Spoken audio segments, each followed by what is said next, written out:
네. 자, 오늘 왜 지금 지리학인가 책더리를 하겠습니다. 즐거운 날이죠. 책더리 할 때 뭔가 배운 게 많아야 되는데 문제는 다 잊어버려서 이 책을 다시 읽어야 되는 것 같은 느낌이 좀 드는데 저로서는 중요한 수학이 몇 가지 있었죠. 땅이란 말을 찾아낸 거. 땅이란 말이 떠받치다, 딱딱하다, 뭐 이런 의미로, 또 구멍을 막는 뚜껑, 이런 뜻이 있었다라는 걸 좀 소개를 해드렸었고요. 그 땅이라는 것을 가지고 지리학, 이제 그 안에 살아가는 사람들의 문제, 영토 문제, 문화 문제, 종교 문제, 특히 좀 재미났던 게 이제 테러의 문제, 이런 것들을 집중적으로 이제 다루었던 거하고, 또 이제 중국에 대해서 다뤘던 것들도 아마 인상적이었습니다. 뒤에 이제 러시아도 나오고 아프리카도 나오는데, 아프리카는 지도 하나 정도만 보여주고 끝을 맺으려고 합니다. 아무래도 인문지리와 관련돼서 가장 중요했던 부분이 이런 거였어요. 현재 세계 지도에 나오는 아프리카 지도하고 전혀 다른 모양을 갖고 있었죠. 현재 아프리카 지도가 만들어지기 이전에 민족지라고 하는 거죠. 실제 아프리카 민족들이 자신들이 자기들의 영토, 영역이라고 생각했던 것을 중심으로 해가지고 머독이라는 사람이 10년 동안 아프리카 전역을 돌아다니면서 이 지도를 만들었다고 그럽니다. 머독 지도라고 알려져 있는데 상당히 유의미한, 굉장히 의미 깊은 그런 지도입니다. 근데 뭐 아프리카까지 하기에는 제가 좀 여력이 안 되고 또 관심도 좀 적고 러시아도 좀 푸틴에 대해서 좀 해드리고 싶은 말씀들이 있었지만은 오늘 유럽에 대한 이야기로 이 책을 끝을 낼까 합니다. EU, 유러피언 유니언, 유러피언 드림이라는 책이 있습니다. 제레미 리프킨의 그 책을 한번 소개를 좀 먼저 해드리고, 아메리칸 드림이라는 게 있죠. 누구든지 오라라는 것이 아메리칸 드림. 자유여신상 그 밑돌에 새겨놓은 글귀죠. 누구든지 오라는 거죠. 왜요? 아메리카는 모든 사람에게 기회의 땅, 성실히 노력하면 누구든 부자가 될 수 있다는 뜻이죠. 요즘 이제 그 부시 행정부 때부터 시작됐던 보수주의의 흐름이 법제화되는 느낌을 좀 받고 있습니다. 또 트럼프가 멕시코 국경에다가 담을 쌓으면서 왠지 모르지만 그냥 그 지도 위에만 있던 것이 실체화되면서 아메리카 자체가 이미 옛날의 정신, 아메리칸 드림을 모두 포기한 것이 아닌가라는 생각이 좀 들고요. 또 북대서양 조약기구 나토도 크게 책임을 지지 않는 모습을 보면서 미국의 패권은 이미 저물고 있구나라는 것을 느낄 수 있죠.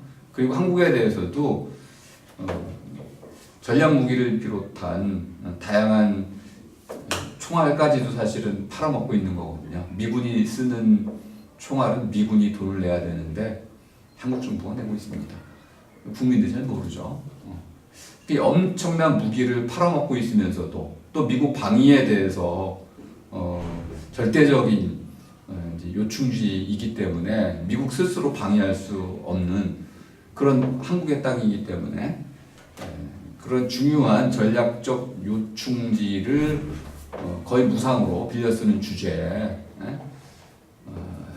돈을 더 내라, 뭐 이런, 또 사드를 배치하라는 등 내정 간섭에 가까운 일들을 하는 거 보면 이제 과거에 이런 아메리칸 드림으로 무장됐던 그런 아메리칸은 좀 사라지고 자기들의 이권을 좀 챙기고 있는 좀 사악한 모습을 보여주고 있습니다. 사악하다는 건 간단한 거야. 힘의 우위를 바탕으로 해서 자신의 이권을 부당하게 챙기면 사악한 겁니다. 그런 모습을 우리가 보기 시작하면 결국 스스로 자기 방어를 해야 되는데, 문제는 힘이 없는 국가는 스스로 자기 방어를 못한다는 데 문제가 있어서 또 다른 이제 전 세계적인 갈등 국면이 시작되고, 거기 핵심은 지지난주에 했던 것처럼 중국과 미국의 패권이었고, 그 사이에 이제 러시아가 끼어들기 시작을 했고요. 또 다른 축으로 EU가 있는 것이죠. 그래서 이제 오늘의 마지막 주제이죠. EU가 과연 미국의 패권을 적절히 견제하면서 전 세계에 이러한 미국 일방주의라고 하는 것을 막을 수 있는 균형추 역할을 할 수 있겠는가? 중국은 제가 보기에는 좀 부족한 면이 있습니다. 군사 대국화의 길을 가고는 있는데, 가장 어려운 점 중에 하나가 그 천안문 사건 때 보여줬던 거죠. 모든 이제 국가는 이제 힘이 강해질 때 두 가지 차원이 모두 갖춰져야 됩니다. 하나는 경제력이라는 것이고요, 군사력, 경제력. 두 번째는 문화라는 것이죠. 이 문화라는 것은 강제할 수 있는 게 아니에요. 저절로 꽃피어지는 것이 문화의 본질인데, 이런 문화의 다양성이 갖춰지지 않으면은 문화는 이제 좀 수준을 높이기가 좀 어렵습니다. 그러니까 자발적으로 문화가 자라나는 것이기 때문에 그런데요. 그런 면에서는 반드시 민주화라는 것이 선행 요건입니다. 그런데 마오쩌둥, 덩샤오핑, 시진핑으로 이어지는 공산당 전 정부는 흑묘백묘, 검은 고양이, 흰 고양이 운을 통해 가지고 세속화의 길을 걸어왔습니다. 야, 잘 살기만 하면 되잖아. 먹고 입고 짓고 중류가 되는 거야. 그리고 중국 전체를 현대화하면 되는 거지. 야, 고속철 깔았으면 됐잖아. 이런 거거든요. 근데 문화는 그런 것만으로는 안 됩니다. 문화의 핵심은 정신에 있고, 정신은 바로 자기의 자유를 마음껏 누리는 데 있기 때문에, 그런 민주화라는 정치 참여, 공산당 일당 독재가 아니라 정치에 참여하고 사회적 책임을 공유하면서 이렇게 모두가 평등한 관점에서 평등한 자격으로 사회에 참여하는 이런 참여 민주주의가 이제 제도적으로 보장이 될 때, 그때 비로소 문화의 꽃이 핀다는 것을 알 수 있습니다. 아무리 독재 정부라도 문화를 꽃피우려면 국민들에게 이런 자유정신을, 인문주의라든지 계몽주의를, 자유정신을 불어 넣어야만 되는 것이죠. 그런 면에서 중국은 앞으로 갈 길이 멀다고 할 수 있습니다. 심지어 중국은 지금 애국주의를 표방하고 있고 한족 중심으로 모든 걸 재편하고 있습니다. 현재 중화인민공화국 차이나 이전의 나라는 청나라였는데요. 청나라는 만주족의 나라였습니다. 한족이 아니고, 그러니까 그들이 오랑캐라고 불렀던, 한족이 오랑캐라고 불렀던 만주족이 세운 나라였던 것이죠. 1600년대입니다. 그리고 1911년에 망하고 다음에 이제 청일전쟁에 패망하면서 결국 공산당이 48년에 국가를 창립하면서 신중국이라 새로운 중국을 만들어냈는데, 자기들의 전통을 지금 지워버린 거죠. 한족 중심으로 중국의 역사를 새로 썼습니다. 말갈족은 어디다 팔아먹었나요? 이런 이제 그들이 갖고 있었던 기본적인 그 역사적 사실과 다른 한족 중심의 황제라는 그런 중심의 새로운 중국 역사를 쓰면서 실질적으로는 티벳을 흡수하고 위구르를 흡수하는 이러한 제국주의적인 길을 걷고 있어요. 아프가니스탄에도 참전하려고 했었고, 이렇게 보면 중국은 상당히 일관성이 결여된, 또 통일성도 상당히 약화된 이런 모습을 보여주고 있고, 그걸 유일하게 지금 묶어주는 게 두 낱말로 제가 정리를 해드렸었죠. 잘 살면 된다, 세속화라는 거였고요. 성스러움을 잃어버리는 거죠. 본래 모습을 되찾는 것. 제가 그 인난성 가가지고 50개의 소수민족 박물관을 가보고 느꼈던 소에도 말씀을 드렸었는데 비참해요. 그들은 박물관이 되어버렸습니다. 그런데 그 만족만 해도요, 그 인구가 남아있는 현재 그들이 다 한족으로 전화를 했어요. 왜냐하면 한족이 아니고는 고위직 관료가 될 수도 없고 출세도 어렵기 때문에 만족 사람들이 전부 한족으로 넘어가서, 아니 그 위대한 청나라의 주축인 만족이 현재 1,000만 명밖에 없다고 그러면 누가 믿겠습니까? 그만큼 자기 정체성을 잃어버린 종족이 너무 많고 그들은 박제가 돼버린 것이죠. 그렇게 해가지고 그냥 마치 민속촌처럼 보호받고 있는 거죠.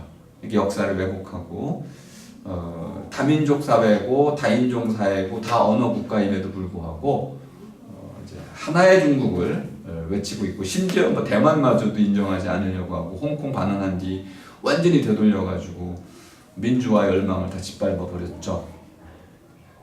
그 밑바탕에 애국주의라는 것이 깔려 있습니다. 한족 중심의 애국이라는 것을 내세우고 있고, 이럴 때 쓰는 게 누구냐면 적입니다. 중국의 가상의 적은 미국인 거죠. 하이난섬 그 미군 정찰기 착륙했을 때부터 시작이 됩니다. 미국을 가상의 적으로 설정해 놓고 애국주의를 몰아감으로써 두 가지 코드가 잘 맞게 된 거죠.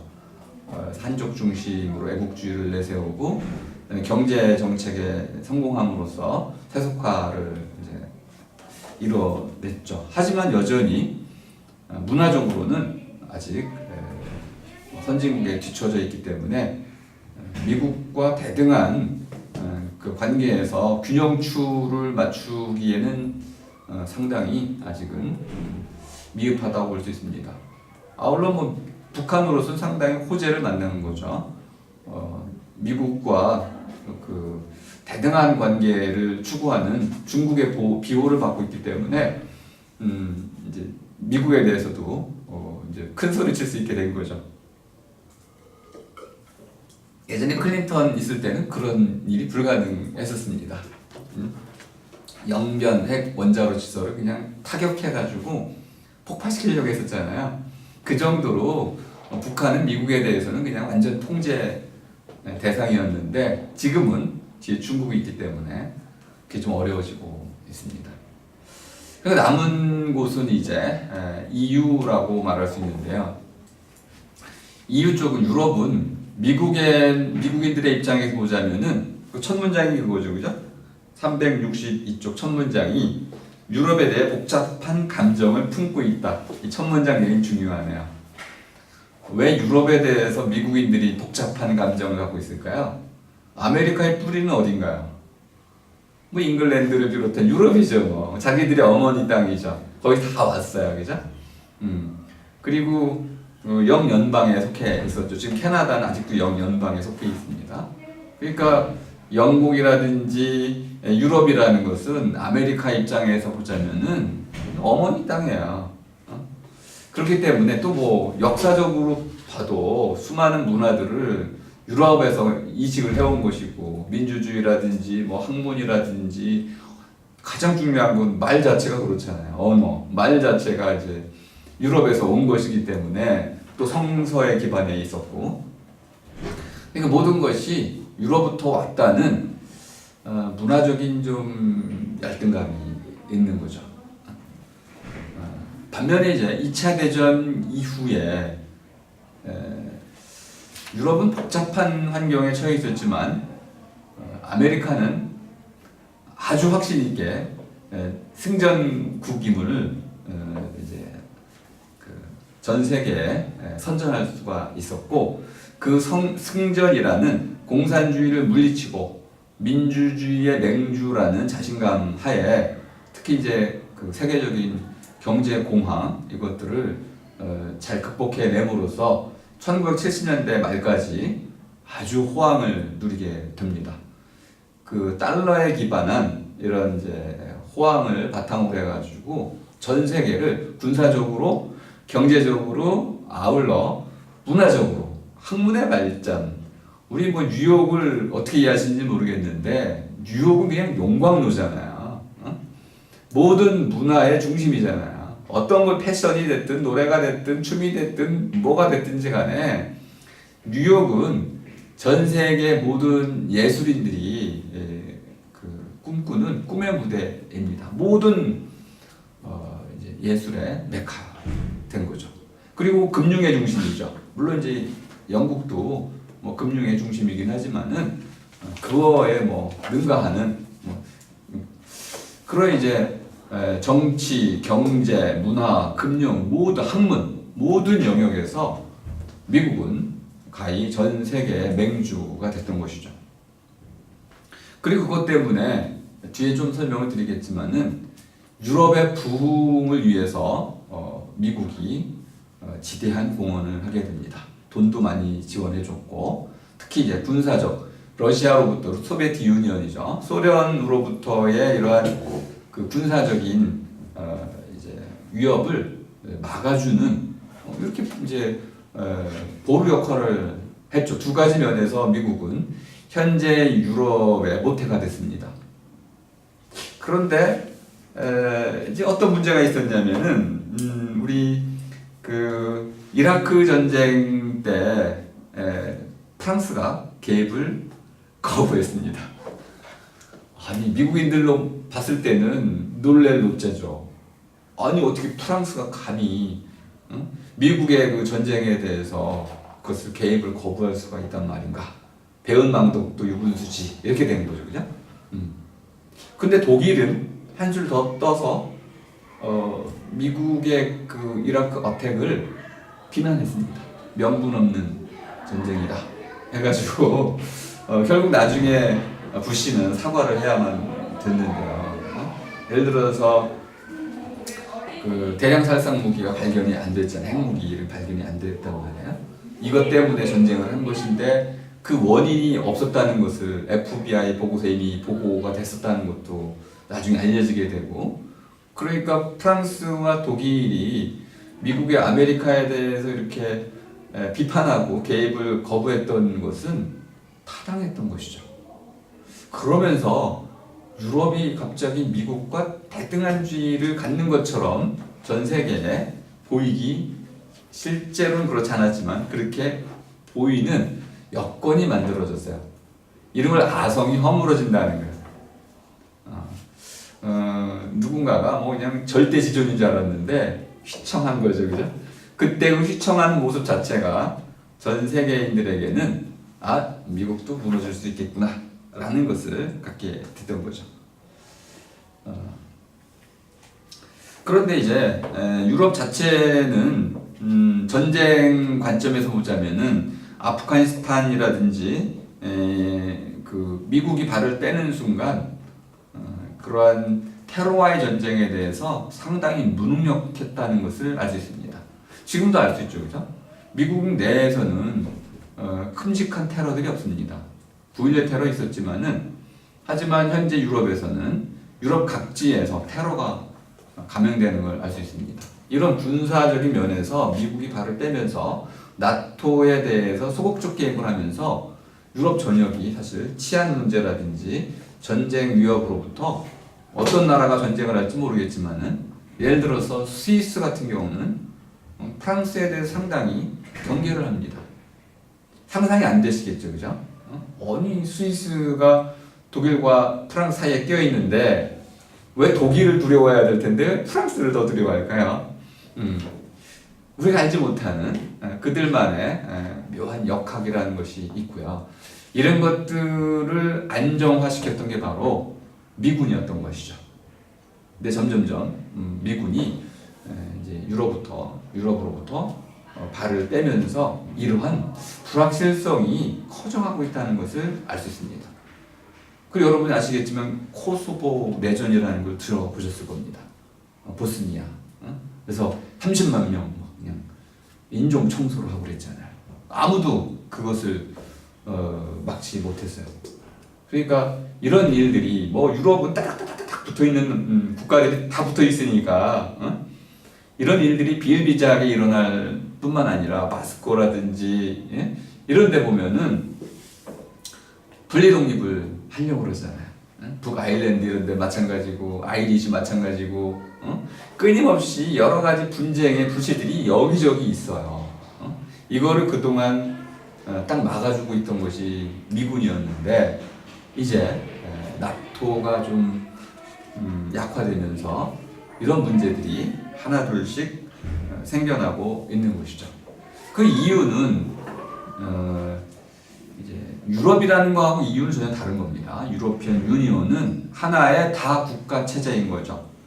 예를 들어서 소비에트 유니언 또 이제 미국 같은 경우 미 연방이잖아요, 그죠? 이 연방이라는 거는 뭐 주라고 미국은 되어 있지만 스테이트라고 되어 있지만은 이런 미국의 한 주가 뭐 독일만보다 더 크잖아요.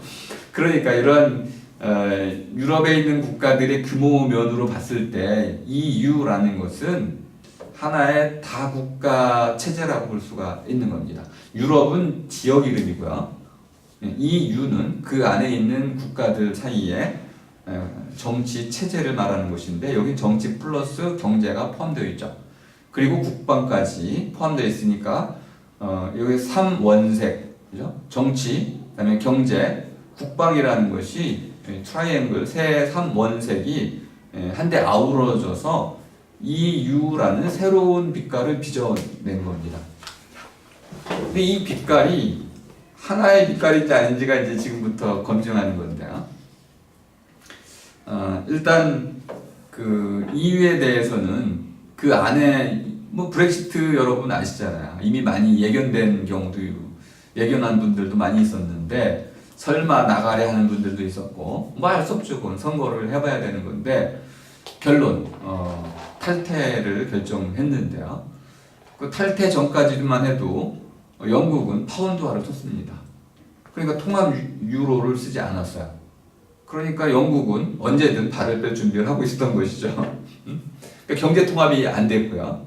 심지어 정치 통합도 EU 헌법에 영국은 가입하지 않았습니다. 그러니까 영국의 입장에서 보자면은 많은 사람들이 생각하는 것처럼 엄청난 타격을 입는 게 아니고 실제로는 뭐 독일하고 프랑스가 주도하는 EU에 우리가 왜 들어가냐 이러한 반발 심리도 상당히 있었던 것이죠. 왜냐하면 독일과 영국은 적대국입니다. 우리 축구할 때 볼 수 있잖아요. 두 나라의 그 축구 팬들이 어떻게 싸우던가요? 전쟁하듯이 싸우잖아요. 실제로는 두 나라가 실제로 전쟁을 우리 한국과 일본처럼 그런 관계로 맺어져 있어요. 우리가 한국과 이제 영국과 비슷하다고 한다면은 독일과 일본이 비슷한 곳 이런 식으로 이제 침략에 대한 이런 분노가 있는 거고 우리가 예전에 니네를 이제 공격을 했단다 뭐 이런 자신감 해가지고 국민들 사이에는 묘한 감정 싸움이 있어요. 그러니까 영국 입장에서는 독일이 주도하는 이런 EU에 깊이 발을 들여놓고 싶지는 않았던 것이죠. 또 하나는 일반 시민들 입장에서는 EU를 왜 EU 통합을 해야 되는지 잘 몰랐어요. 그냥 갑자기 미국이 돈을 댔어요. 그래가지고 야 통합을 해봐라 하고 돈을 대서 관료 엘리트들 중심으로 이제 경제 공동체라는 것으로부터 출발해가지고 한 단계 한 단계 그 이제 통합의 수준을 높여온 거거든요. 그러니까 일반 국민들 입장에서 봤을 때는 국가가 사라지는 듯한 느낌도 받게 됩니다. 정체성에 큰 혼란이 생기기 시작한 거죠. 그래서 이유에 대해서 적극적으로 동의하지만은 않고 여기저기서 반대 목소리도 나오고 있습니다. 자, 근데 유러피언 드림이라는 책을 잠깐 소개하자고 한다면요. 아메리칸 드림은 이제 끝났다고 보는 입장인데, 유러피언 드림은 뭐냐면, 잘 사는 나라와 못 사는 나라가 서로 돕자는 뜻입니다. 그래서 하나의 이제 지역 공동체를 만들어서 그 내에서 모든 국가들이 서로 협력하는 이런 새로운 상생의 체제를 한번 만들어 보자. 이것이 유러피언 드림이라는 내용이었는데, 이 핵심은 EU 헌법이라는 거고요. 또 하나는 유로화라는 겁니다. 유로화로 통합이 되고, 실제로 여기는 무관세잖아요. 현재 무관세일 뿐만 아니라 유로의 EU 여권도 있습니다. 그 EU 여권만 있으면 어느 나라든 자유롭게 왔다 갔다 할 수가 있는 것이죠. 이 정도의 국가 간 신뢰가 있는 영역은 EU 외에는 없습니다. 상당히 그동안 이제 유럽에서 벌어졌던 1차, 2차 대전이라고 하는 참혹사를 제대로 반성하고 인간의 위대함을 보여준 중요한 사건이라고 볼 수 있습니다. 두 번의 전쟁을 통해서 전쟁이 일어나는 이유를 정확히 깨닫게 된 거죠. 결국 분열과 서로에 대한 불신, 그리고 자기중심주의, 이런 것들이 모든 전쟁의 원인이었던 거죠. 영토 분쟁도 있었고 자원 분쟁, 이런 것들이었지만은 근본적으로는 불신이 깔려 있었던 것입니다. 이것을 이제 하나의 국가 간 조합, 이런 계약을 통해 가지고, 조약을 통해 가지고 해결하는 하나의 모범 사례를 보여줬다. 자, 366쪽에 오면 이제 요거는 지리학 책이니까 나오는 거죠. 위스콘신 빙기 얘기를 하고 있습니다. 오늘 처음 오신 분들은 이 말이 갑자기 뜬금없이 들릴 수 있는데요. 위스콘신 빙기라는 게 있죠. 이제 지금부터 한 10만 년 전이라고 이해하시면 되겠습니다. 우리 오스트랄로피테쿠스가 250만 년 전이죠. 근데 다 멸종한 이유가, 오스트랄로피테쿠스는 이제 다 멸종했습니다. 그 이유가 뭐냐면 빙하기 때문에 그런 거죠. 빙하기라는 것은 이제 얼음이 어는 시기죠. 얼음 얼기. 지구가 그냥 얼음으로 뒤덮여 버리는 시기들이 있었습니다. 그 사이사이에 이제 얼음이 녹고 이제 땅이 드러나는 간빙기라고 하죠. 글레이시어라는 간빙기, 인터글레이시어, 간빙기가 생겨나면서 흙이 드러나고 농사를 할 수가 있고, 그러면 사람들이 삶을 살아갈 수가 있다가 또 빙하기가 찾아오고 그러는 거죠. 위스콘신은 지금 우리 현재를 기준으로 했을 때 지구상에서 현재와 가장 최근에 있었던 빙하기 이름이 위스콘신 빙하기입니다. 그리고 지금 우리가 살아가는 간빙기 이름은 홀로세입니다.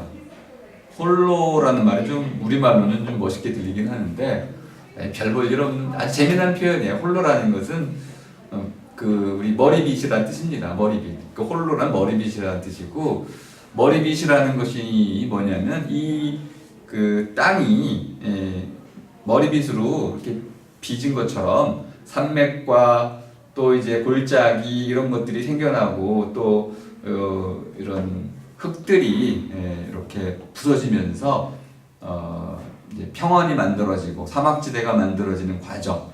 사람들이 거기서 이제 농사를 지으면 살아갈 수 있게 되는 시기, 이것이 홀로세네. 이게 재미죠, 그죠? 손으로 이렇게 흙 파가지고 하는 이제 사람들이 살아갈 수 있는 그런 지리적인 조건이 만들어졌다. 이것이 한 10,000년에서 5,000년 전 사이.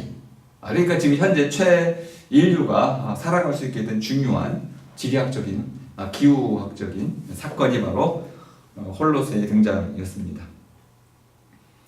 12,000년 전부터 시작이 되는데요.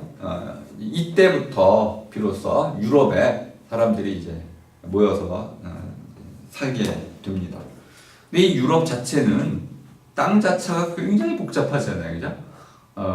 북쪽, 다음에 서쪽, 남쪽, 동쪽이 지형이 다 달라요. 동쪽은 한번 설명드렸었죠. 우리 아프가니스탄 테러 얘기할 때 산악 지역으로 되어 있죠. 사람들이 살기가 좀 어렵습니다. 반면에 이제 서쪽과 남쪽은 피오르드 해안도 있고 해가지고 아주 복잡한 해안선 그리고 풍부한 해산물, 그다음에 온난한 기후 이런 걸로 인해 가지고 사람들이 살기 아주 적합한 또 지중해 지역은 이루 말할 수 없는 곳이죠. 뭐 천국과 같은 곳이라고도 할 수 있습니다. 그리스, 이탈리아, 스페인, 포르투갈, 프랑스, 영국, 독일, 뭐 네덜란드, 덴마크 이런 지역은 전부 다 폴란드까지도 다 좋은 사람들이 살기에 아주 적합한 지역입니다. 하지만 이제 크로아티아 이쪽으로 넘어가 보면 이제 좀 산악 지역들이 생기면서 좀 사람들이 살기에는 좀 부적합한 곳들이죠. 그러다 보니까 유럽 하면은 이렇게 동쪽과 남쪽 지역을 주로 얘기하게 된다는 걸 알 수 있습니다. 사람이 살기 좋은 곳이 결국은 문명을 이루는 곳이죠. 뭐 우리 메소포타미아 지역 아시잖아요. 비옥한 초생달 지역이라고 하는 부분, 뭐죠? 유프라테스, 티그리스강 사이, 두 강 사이라는 게 메소포타미아라는 뜻인데 이 지역은 당연히 비옥할 수밖에 없는 거죠. 큰 강 사이에 있기 때문에 바빌론이 거기에 있었습니다. 그러니까 세계 최강국이 자리할 수밖에 없는 문명의 발상지일 수밖에 없는 거죠. 그렇게 기후가 도와주지 않으면은 이 책 전반이 그거였습니다. 지구 온난화할 때 우리 했었죠, 그죠? 지금 지구 온난화라고요? 그 말 조심했어야 됩니다라고 했던 거죠, 그죠? 왜냐하면 지금 홀로세니까 온난화가 되는 거지 언제 빙하기가 올지 몰라요라는 거였어요, 그죠? 빙하기 오기만 하면 어떻게 됩니까? 우리 다 적도로 이사 가야 돼. 안 죽으려면 다 적도로 이사 가가지고 어떻게든 견뎌내야겠죠, 그죠? 그러니까 지구적 단위에서의 기후를 보면은 지금 우리가 말하는 지구 온난화라는 것은 사소한 사건일 수도 있다. 이게 중요하지 않다는 건 아니고 기후 변화라는 관점에서 보자면 그렇다는 겁니다. 뭐 이런 얘기들을 하는 책이기 때문에 유럽도 이렇게 이제 지리적으로 굉장히 다양한 지리 구조를 보여주는 것처럼 문화 다양성도 여기서 생겨나는 것이다 이렇게 말하고 있는 거죠. 심지어 이런 거 우리 한국에도 안동에 가보시면 A 마을과 B 마을이 서로 왕래가 없어. 오고 가는 게 없어. 높은 산으로 막혀 있어서. 강원도가 좀 그렇죠, 그죠? 그러니까 말도 방언이 어마어마하게 많아요. 그러니까 지리적으로 높은 산이 있고 또는 그리스 같은 경우는 가운데 산이 이렇게 있잖아요, 그죠? 양쪽으로 나뉘는 거죠. 이 두 개의 문화가 완전히 달라진 것을 볼 수 있습니다.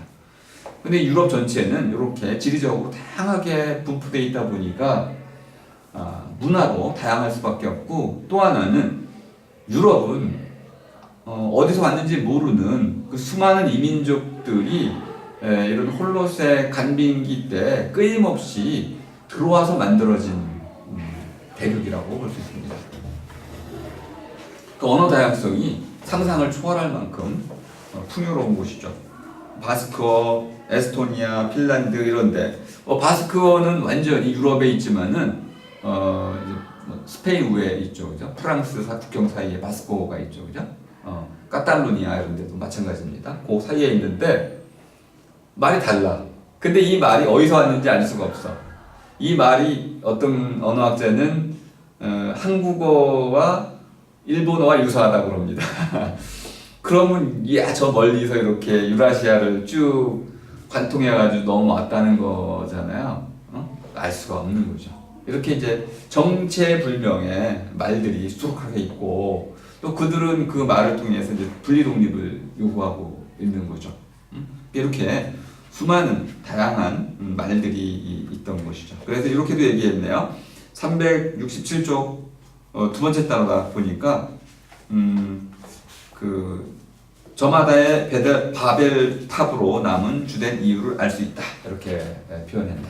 저마다의 바벨 탑. 그러니까 수많은 말들이 서로 소통되지 않고 이렇게 고립된 채 여전히 남아 있다는 겁니다.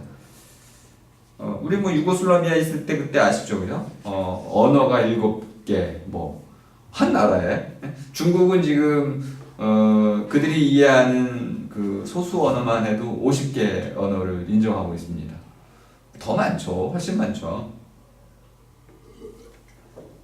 이런 것을 이제 다민족, 다언어 국가라고 표현하고 있습니다. 유럽이 이렇게 문화적으로 또는 자연적으로 다양한 이런 분포를 보여주고 있다. 그다음에 이제 369쪽에 지도 하나가 나오죠. 우리 지리학 책에 지도가 많이 나오니까 이 지도도 여러분들이 좀 눈여겨볼 필요가 있습니다. 재미난 지도예요. 그 산업혁명이 우리가 흔히 알고 있는 바대로 이제 영국에서 시작이 됐습니다. 영국 그 미들랜드에서 시작이 됐는데 거기가 그 석탄이 많이 나는 곳이었어요. 그러니까 석탄이 뭐 중국에도 이미 석탄을 16세기부터 썼어요. 뭐 석탄만 가지고 되는 건 아니지만은 증기기관도 있는 것이고 증기기관이 나오려면 이제 자연과학, 특히 수학이 발달해야만 되는 것이고 뭐 이런 부분들이 쭉 연결되어 있지만은 기본적으로 이런 석탄 또는 철광석 이런 것들이 유럽 전체에 풍부하게 매장이 돼 있었다. 그래서 유럽에서 이러한 산업혁명이 일어나기가 쉬웠다는 것이죠. 근데 이것이 이렇게 펼쳐가지고 돈바스라고 이제 표현되는 우크라이나 끝 지역까지 쭉 해가지고 한 40년에서 50년 간격을 두고 산업혁명이 유럽 전체를 휩쓸고 나간 그 순서를 보여주고 있는 거죠. 이것도 아주 재미있습니다. 영국에서 한 지역에서 뭐가 벌어지면 다른 지역처럼 마치 물결 치듯이 퍼져나간다는 것을 알 수 있습니다. 영국, 그다음에 프랑스, 독일, 그다음에 폴란드, 이탈리아, 그리스 이렇게 쭉 퍼져나가는 과정이 있었네요.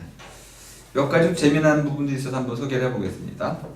368쪽 마지막 단락 보니까 유럽에는 광물과 에너지 자원이 풍부한데 영국의 탄전, 다음에 이제 독일의 철광석, 그 다음에 스칸디나비아의 구리 황금, 그 다음에 오른쪽으로 가면 이탈리아 대리석, 그리고 스위스식의 네덜란드 치즈, 아일랜드 리넨, 프랑스 와인, 스웨덴 가구, 핀란드 전자제품 등등 특화라고 할 수 있는 건데요. 특성화, 특화. 그 유럽 전역이 저절로 자기들의 자연지리의 그 다양성에 기반을 하고 또 언어와 문화의 다양성에 기반해서 저마다의 나라들이 저마다의 이러한 특화된 경제 구조를 발전시켜 왔다는 거죠. 그러니까 굳이 뭐 이렇게 아웅다웅 싸울 필요는 별로 없었다는 걸 알 수 있고요. 특히 이러한 특화라는 것은 결국 무역이라는 것을 강화시킬 수밖에 없는 거죠. 물물 교역이라든지 또는 화폐 경제가 유럽에서 활발하게 이루어질 수밖에 없었던 것은 그 서로 이렇게 특화된 영역들을 잘 알고 있었고 그것들을 무역을 통해 가지고 서로에게 이득이 되는 방식으로 교역을 할 수 있었던 것이죠. 370쪽에 오면 이제 유럽의 인구가 나옵니다. 유럽의 인구는 6억 정도 된다. 한 40개 유럽 국가 전역을 합친 겁니다. 지금은 뭐 아주 급격한 속도로 인구가 줄고 있죠. 한국도 이제 앞으로 계속 줄어갈 거고요. 중국도 줄 거고요. 인도는 줄지 않을 겁니다. 인도는 산하 제한하지 않습니다. 그래서 앞으로 내년 정도 되면 전 세계에서 인구가 가장 많은 나라는 어떤 나라가 될까요? 네, 인디아가 될 겁니다. 중국도 근데 아직도 1년에 700만 명씩 늘어나고 있긴 해요. 근데 인디아가 초월할 거예요. 이런 의미에서 결국 사람 숫자가 경제 능력의 원천이잖아요. 일본 같은 경우는 이미 인구가 크게 감소하고 있고 한국도 감소 추세로 줄어들고 있습니다. 이런 문제가 있다는 것이고, 자, 371쪽으로 하면 이런 질문 재미있죠. 유럽의 범위, 유럽이 어디까지인가요? 이게 러시아 사람들한테 맨날 논란거리예요. 왜냐하면 러시아 사람들은 이게 반쪽은 레닌그라드, 이제 반쪽은 유럽이라고 생각하고 반쪽은 아시아라고 생각을 해. 그래서 유럽인들 가운데 이 동쪽으로 올수록, 유라시아 동쪽으로 올수록 아시아인들을 많이 닮았어요. 시베리아 가보세요. 시베리아 사는 사람들 전부 아시아 계장이에요. 시베리아는 샤먼의 영토잖아. 샤먼. 그러니까 거기에는 주로 우리가 똑같은 사람들이 살아요. 그러니까 이 러시아는 자기들은 계속 문명, 문화의 선진화된 영역은 유럽인이라고 얘기를 하지만은 그 밑바탕에는 이 샤머니즘적인 요소가 강력히 깔려 있습니다. 우크라이나, 카자흐스탄 한번 가보세요. 왠지 모르지만 동양적입니다. 색깔은 마치 유럽 백인처럼 보이긴 하는데 느낌은 아시아적인 느낌이 강하게 풍기는. 이게 이제 과연 유럽이 어디까지인지의 문제가 걸려 있는데요. 자, 372쪽에 오면 전 이런 부분 전공이 아니니까 정확히 말씀드릴 수 없는데 두 가지를 얘기를 하고 있습니다. 첫 번째 단락에 보면은 우랄 산맥 이전까지가 유럽이다. 우리 우랄 알타이라고 여러분 들어보셨죠? 우랄 알타이 어족. 이 어족 구분은 사실은 큰일 났습니다. 그래서 지금 폐기가 됐고요. 우랄 알타이 어족은 없습니다. 아직도 교과서에 실려 있는지 모르겠는데 일단 언어학에서 우랄 알타이 어족은 우랄 알타이 산맥이 굉장히 높은 산맥이기 때문에 거기서 무슨 말이 나올 리가 없잖아요. 말은 주로 평지에서 생겨나는 거니까 그래서 아무튼 이상하게 경계가 지금은. 저 같은 경우라면 이제 예전에 한번 소개해드렸는데 우리 한국말 같은 경우는 우랄 알타이 어족이 아니고 동북아시아 어족이다. 이렇게 지역 구분을 한다면은 그렇게 구분을 하는 게 맞겠다. 몽골부터 해가지고 시베리아 그리고 이제 고구려 영토 전체가 들어가게 되겠죠. 그리고 고구려 백제 신라 현재 일본까지 포괄되는 이 전 영역이 동북아시아 어족으로 묶이게 되는데 특징은 뭐냐면 한국어와 같은 방식, 같은 어순을 갖고 있고 그리고 이제 고차원 방식을 활용하고 있고 또 문장의 어떤 위치보다는 기능에 의해서 토시에 의해서 뜻이 결정되는 이런 구조를 갖고 있기 때문에 이걸 동북아시아 전반적인 일치된 구조라고 보니까 그걸 하나의 어족으로 볼 수 있다고 봅니다. 근데 언어학자가 아니니까 믿지 마시고 그렇게 우랄 알타이라는 그런 얼토당토하는 구분법보다는 제가 보기엔 훨씬 설득력이 있을 거라고 보고요. 우리 이제 저자가 글쓴이가 하름데 블레이가 제시해주는 유럽은 어디냐 하면은 러시아를 기준으로 해서 러시아 바깥쪽 왼쪽 이건 좀 폭력적인 보통 이제 무슨 대륙이라는 것은 아시아 대륙이 어디까지인가요? 그러면은 되게 큰 산들을 가지고 구분하잖아요, 그죠? 이게 지리적 경계를 갖고 하지 러시아 영토를 가지고 이렇게 구분하기는 좀 어려운데 어쨌든 이 저자의 글쓴이의 관점은 뭐냐면 만일 알타이 산맥을 기준으로 하면은 갑자기 러시아 일부가 유럽으로 포함이 되기 때문에 문제를 일으킨다는 거예요. 이건 이제 인문지리라고 하죠, 그죠? 이렇게 인문적 정치, 경제, 문화의 요소를 지리를 이렇게 획정하는데 활용하는 방식도 써야 된다는 겁니다. 단순히 땅덩어리만 갖고 근거를 수는 없는 것이고 누가 사느냐, 어떤 문화가 지배적이냐, 종교 이런 걸 가지고 이렇게 또 영토를 확정할 수 있기 때문에 이것도 하나의 이론으로 받아들일 수 있겠습니다. 또 하나는 유럽의 남쪽은 어딜까요? 유럽의 뭐 이제 동쪽과 북쪽은 바다로 있으니까 경계가 확실합니다. 유럽의 남쪽에 무슨 문제가 있냐면 지중해가 있는데 이 지중해 카르타고 아시는가요, 그죠? 예. 예를 들어 지금 지중해에 아프리카 북쪽이 포함이 되는데 거기는 알제리 이런데 전부 다 유럽화 됐잖아요. 유럽화 돼 있는데 실제로 가보면은 이 이제 조금 더 복잡한 얘기로 하면은 우리 아프리카 그 동쪽 해안을 따라가 가지고 이제 그 쭉 이어지는 해안선에는 유럽인들과 거의 유사한 피부는 좀 깜짝잡하지만은 완전 흑인들은 아니야. 그러니까 약간 까부잡잡할 정도의 그 요 코 하나 높은 누구죠? 그 여왕 클레오파트라, 에디오피아 클레오파트라가 이제 우리 흔히 말하는 이제 인류의 발상지, 인종의 발상지 지역이거든요. 거기서 해가지고 지중해를 건너서 한쪽은 유럽으로 가고 한쪽은 북해를 지나가지고 러시아 쪽으로 가고 한쪽은 오른쪽으로 틀어가지고 인디아를 거쳐서 인도네시아로 왔다. 이게 이제 일반적인 정설입니다. 근데 이 유럽으로 가면서 호모 사피엔스가 유럽으로 가면서 거기 누가 있었냐면 호모 네안데르탈인들이 있었어요. 네안데르탈 동굴에서 온 사람들인데 덩치가 컸습니다. 그리고 물론 금발이고 멋있고 힘도 세고 착했어. 호모 사피엔스들은 좀 영하 그랬죠. 뒷담화라고 얘기할 수 있는 술수에 능한, 그리고 이제 집단 생활에 능하고 꾀돌이들인 거죠.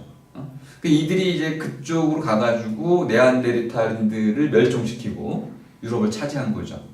그럼 인종적으로 본다면은 아프리카 동부 해안 쪽은 사실 유럽과 같은 쪽 인종이네.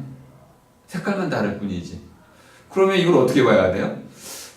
지중해를 중심으로 봤을 때 아프리카 북쪽과 동부 지역은 유럽이라고 봐야 되나요? 지금 인문지리 관점에서 본다면 그걸 유럽으로 봐야겠죠. 근데 이제 저자는 갑자기 이 부분에서는 아프리카 북쪽을 빼요. 그래가지고 지중해 북쪽으로만, 그러니까 유럽의 남쪽은 지중해 선으로 한계를 그는 뭐 자유로운 거죠, 이런 거는. 뭐 이렇게 해가지고 일단 흔들리는 유럽의 지역을 이렇게 여기 지도에 나오죠, 그죠? 이렇게 해가지고 나름대로 완결을 짓습니다. 374쪽에 나오죠. 일단 몇 가지 그 중요한 나라만 소개를 한번 해보겠습니다. 그 아래쪽에 보니까 스페인이 있네요. 스페인, 포르투갈. 스페인도 뭐 바르셀로나 하면은 또 이제 분리독립하려고 하고 뭐 난리가 나죠, 그죠? 바스코 같은 다 또 분리독립하겠다고 하고 있고. 그 스페인이지만은 스페인 안에도 여러 주들이 있고 그래가지고